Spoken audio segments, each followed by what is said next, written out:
Terapia-alvo é um conceito novo que está acontecendo em medicina, né? Principalmente em oncologia.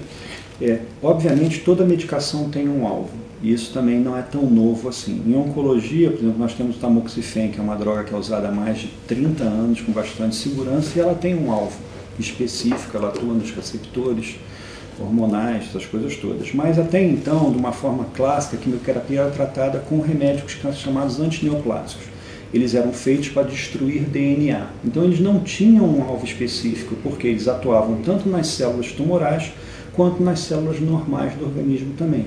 De acordo com a multiplicação dessas células, elas também eram atingidas, além da célula tumoral, por isso tantos efeitos colaterais. Quer dizer, o alvo do quimioterápico era destruir uma célula. Tá?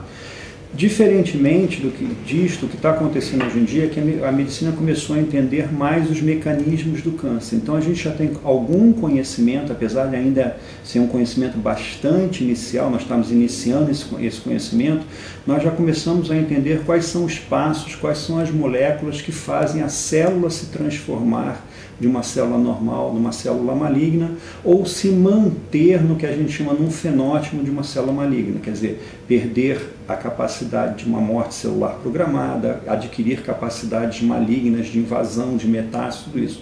Tudo isso é coordenado por alguns passos bioquímicos, moleculares que acontecem dentro das células, várias enzimas, várias proteínas. E começaram a se desenvolver com o conhecimento dessas vias de multiplicação, ficou conhecido, então começaram a se desenvolver medicamentos que bloqueiem todas essas vias de atuação. Então, os inibidores da tirosina quinase, os inibidores dos fatores de crescimento epidermais e vários outros. Então, isso considerou-se como terapia-alvo. É uma nova forma de você destruir o câncer. Isso elimina a quimioterapia? Não, isso é um aditivo à quimioterapia, com menos efeitos colaterais e mais específico para a célula tumoral. Por acaso, várias das terapias-alvos são medicações orais, mas tem terapias-alvos também que são injetáveis, como o Herceptin para câncer de mama, como o Rituximab para o linfoma, como o Tencerolimus para o câncer de rim. Quer dizer, o fato de ser oral não caracteriza aquela medicação como uma terapia-alvo.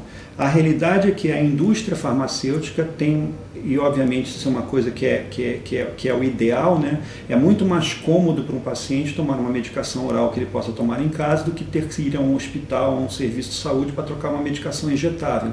Então a indústria farmacêutica procura desenvolver as medicações hoje em dia numa formulação que possa ser oral.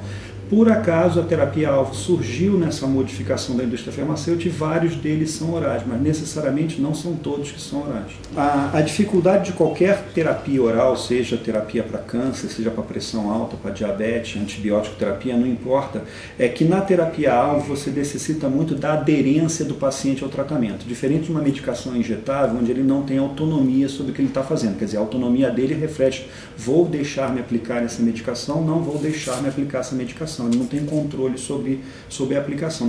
Na medicação oral, não. Você depende da aderência do paciente. Ele tem que tomar a medicação em casa todo dia, ele tem que tomar a medicação no horário certo. Então, qualquer terapia oral depende dessa interação e dessa participação do paciente com o tratamento dele. Obviamente, em qualquer terapia oral, se o paciente não tiver bem esclarecido sobre o valor da terapia, os benefícios, os efeitos colaterais, a aderência dele vai ser menor ao tratamento. Então, cabe muito mais, em qualquer terapia oral, muito mais necessário um processo educativo no paciente, educativo no sentido de alinhar informações e aliar expectativas, do que a medicação injetável. A medicação oral é sempre uma medicação mais cômoda para o paciente, mas tem esse inconveniente, esse cuidado que tem que ter tomado, não só pelo paciente, pela família, mas muito mais, inclusive, pelo próprio médico. Ele tem que educar muito mais o paciente na utilização dessa medicação.